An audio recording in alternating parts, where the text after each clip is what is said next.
Assalamualaikum warahmatullahi wabarakatuh. Saya Wan Nazira Baha, wakil dari kumpulan 1 kelas 4 Al-Ghazali. Saya mewakili kumpulan saya bagi menyelesaikan tugas yang diberi.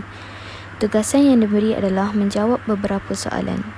Soalan pertama ialah jelaskan maksud tabayun. Maksud tabayun adalah yang pertama, menjelaskan sesuatu masalah hingga terbukti perkara yang sebenar. Yang kedua ialah mempertegaskan hakikat sesuatu. Yang ketiga ialah tidak tergesa-gesa dan berhati-hati terhadap sesuatu.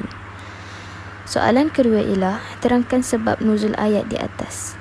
Sebab nuzul ayat di atas adalah menurut riwayat Ibnu Abbas, ayat ini diturunkan merujuk kepada peristiwa Al-Walid bin Uqbah yang telah dilantik menjadi utusan Rasulullah SAW untuk memungut zakat Bani Mustalaq. Al-Walid mempunyai sejarah permusuhan Bani Mustalaq pada zaman jahiliyah. Soalan ketiga ialah ulama mengistimbatkan hukuman menyelidiki berita yang diterima daripada orang fasik adalah wajib. Ianya ialah di zaman moden yang penuh dengan kecanggihan teknologi ini, kita berkomunikasi dengan pelbagai peranti seperti telefon bimbit, tablet, komputer, televisyen, radio dan surat khabar. Dengan adanya internet, sesuatu berita yang boleh dipastikan kesahihannya telah disebarkan secara meluas melalui media sosial seperti Facebook, Instagram, Twitter dan juga aplikasi instan seperti WhatsApp, Telegram dan sebagainya. Janganlah kita mempercayai bulat-bulat dengan apa yang disebarkan. Sebaliknya, kita perlulah menyelidik perkara itu. Berita yang disebarkan dengan merujuk daripada pelbagai sumber, terutamanya sumber yang sahih bagi menentukan kesahihannya. Janganlah kita pula menjadi penyebar fitnah tentang berita yang belum sahih ini. Soalan keempat ialah antara ciri orang fasik ialah suka mengambil harta orang lain dengan cara yang haram. Huraikan 3 contoh yang termasuk dalam perlakuan tersebut. 3 huraian yang termasuk dalam perlakuan tersebut ialah ciri pertama iaitu melanggar perintah Allah Subhanahu wa taala, tidak beriman dan tidak pula mengesakan Allah Subhanahu wa taala, tidak taat menjalani perintah Allah Subhanahu wa taala dan juga tidak taat pada rasulnya.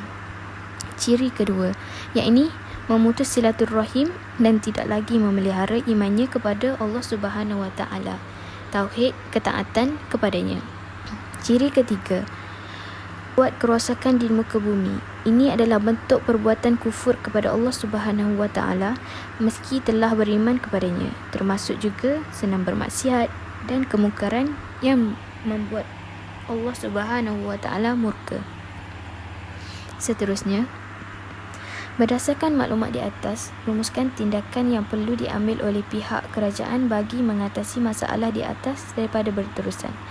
Bagi merumuskan maklumat di atas, kerajaan mestilah mengambil tindakan undang-undang kepada golongan tersebut kerana hal ini akan membuatkan golongan itu menjadi takut untuk mengulangi kejadian itu lagi. Jadi, sekiranya kerajaan mengambil ikhtiar dengan mendenda golongan tersebut, maka golongan tersebut akan berfikir secara rasional sebelum membuat sesuatu keputusan untuk memaknai sesuatu maklumat yang tidak betul. Contohnya, kerajaan akan menyaman mana-mana pihak yang didapati bersalah dalam memunggah sesuatu yang tidak benar di laman internet. Oleh itu, kita sebagai umat Islam mestilah mempunyai sifat bertanggungjawab untuk tidak menyebarkan sebarang maklumat palsu yang boleh menimbulkan sebarang fitnah, lebih-lebih lagi pada zaman ini. Terusnya ialah berdasarkan maklumat 1 dan maklumat 2, buat rumusan tentang etika berpakaian yang dianjurkan Islam.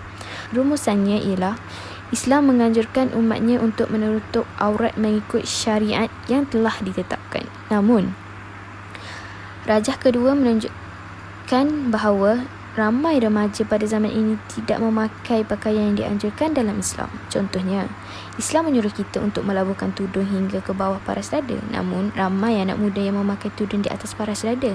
Oleh itu, sebagai seorang Muslim, kita mestilah berusaha untuk mengikuti segala perintah Allah dan menjauhi larangannya bagi menjauhkan diri kita dari ditimpa azab Allah di akhirat kelak. Sekian dari saya, wakil dari kumpulan 1 kelas 4 Al-Ghazali. Assalamualaikum warahmatullahi